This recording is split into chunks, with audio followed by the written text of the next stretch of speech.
የጽናት ድራማ እንግዲህ በተለመደው ሰዓት ዛሬ ይለቀቃል። በሰዓቱ ጠብቆ ማለት ነው ውዶቼ። እስከዛ ድረስ ይሄንን ቻናል ሰብስክራይብ እያረጋችሁ ቤተሰቡ ነው። በድራማው ብቻ ሳይሆን በራሴም ስራዎች ስለምመጣ ዝግጅትም እያረኩም ስለሆነ ማለት ነው። ስለዚህ ሰብስክራይብ አድርጉ ቤተሰቡ ነው። የሚጠቅማችሁ ነው። በተለይ ደግሞ ስደት ላይ ያላችሁ ልጆች የሚጠቅማችሁን ነገር ነው ምለቅላችሁ። ስለዚህ ሰብስክራይብ አድርጋችሁ ቤተሰቡ ነው ማለት ነው። እና ውድ ቤተሰቦቼ እንግዲህ ሰላም ውድ የተከበራችሁ የቻናሌ ተከታታዮች እንዴት ናችሁ? ከኔ ጋር ሁሉ ሰላም ነው። ሰላማችሁ ይብዛልኝ ባላችሁበት ውድ ቤተሰቦቼ።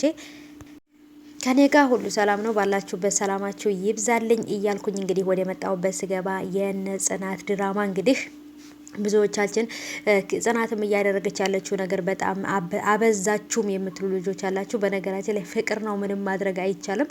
ሀሴትም ደግሞ እንግዲህ እዚህ ቤት የመጣችበትን አላማ አውቃ ነው የመጣችው ወይንስ ሳታውቅ ነው የመጣችው? የምናውቀው ነገር የለም። ምክንያቱም ኪራ እሷ ጋር እንዲገናኝ ወይንም ደግሞ አብረው ሆነው እንዲላመዱና ፍቅር እንዲይዘው ነው የፈለጉት አባትየው እንጂ ለምን ሀሴት እዚህ ቤት እንደመጣች ኪራን ራሱ አልገባውም።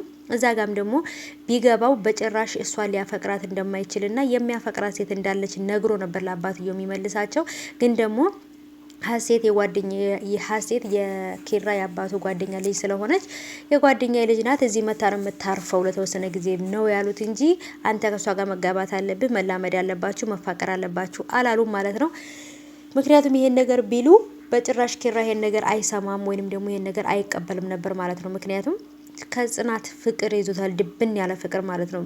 በዛ ላይ ደግሞ ሀሴት በጭራሽ የሱ የታይፑ አይደለችም ወይንም ምርጫው አይደለችም። ምክንያቱም ወንድ የሚያደርጋት ልጅ ስለሆነች ማለት ነው። እና ጽናት ደግሞ እንግዲህ ታውቃላችሁ በጣም ምርጥ የሴት ወይዘሮ ናት ማለት ነው። በጣም ምርጥ ልጅ ናት፣ ፍቅር የሚገባት ደግሞ በተለይ ደግሞ ከማንምና ከምንም በላይ ለሰዎች የምትኖር። በነገራችን ላይ አብዛኛውንም ጊዜ ብዙ ሰዎች የሚጎዱት እንደዚህ አይነት ሰዎች ከራሳቸው በላይ ከጎናቸው ላሉ ሰዎች ነው አስቀድሞ የሚሰጡትና ከራሳቸው ደስታ ይልቅ የሰው ደስታ ያስደስታቸዋል ማለት ነው። እንደዚህ ደግሞ በተለይ በአሁኑ ሰዓት በዚህኛው በ41ኛው አመት ነው ወይስ በ1100 ምናምን የሚባል አመት አለና በተለይ ደግሞ በ2017 18 በጭራሽ የማይነፋ ነው የሙድ ማለት ነው። ምክንያቱም በተለይ በአሁኑ ሰዓት ራሴን የሚል እንጂ ለሰዎች የሚል ሰው የለምና ለዚህ ጽናትዬ ለሰዎች ደስታ ከመቅደምሽ በፊት ለራስሽም ደስታ ማስቀደም አለብሽ። በተለይ ደግሞ ምርጫም ላይ አልተሳሳተችም። ኪራም በጣም አሪፍና ምርጥ ልጅ ነው። ያው ተወላዋይ ቢሆንም አንድ ቦታ የሚቆም ልጅ ባይሆንም ግን ደግሞ ለሷ ይገባታል ወይንም ደግሞ ይመጣጠናሉ ብዬ አስባለሁ። ናሆሜንና ምሩን እንግዲህ አንድ ያድርገናቸዋል።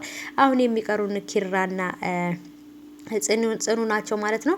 ጽኑዬም እንግዲህ በተለይ ደግሞ የእነሱን ፍቅር ስታይ ምን አለ የኔም በሆነ ብላ ታመኝታለች። እና ስለዚህ ቪዲዮ ቤተሰቦቼ ዛሬ እንግዲህ ምን ሊፈጠር ይችላል ብለን እናስባለን። በጣም ቀውጢ የሆነ ነገር ነው የሚፈጠረው ማለት ነው። በተለቀቀ ሰዓት ወዲያውኑ ገብታችሁ ለማየት ሞክሩ ማለት ነው። በጣም ቀውጢ የሆነ ትልቅ ጦርነት አለ ማለት ነው በዛሬው ክፍል። ምንድነው ካላችሁ ደግሞ ይሄንን ልነግራችሁ አልችልም፣ ምክንያቱም በጉጉት ነው መጠበቅ ያለብን ማለት ነው።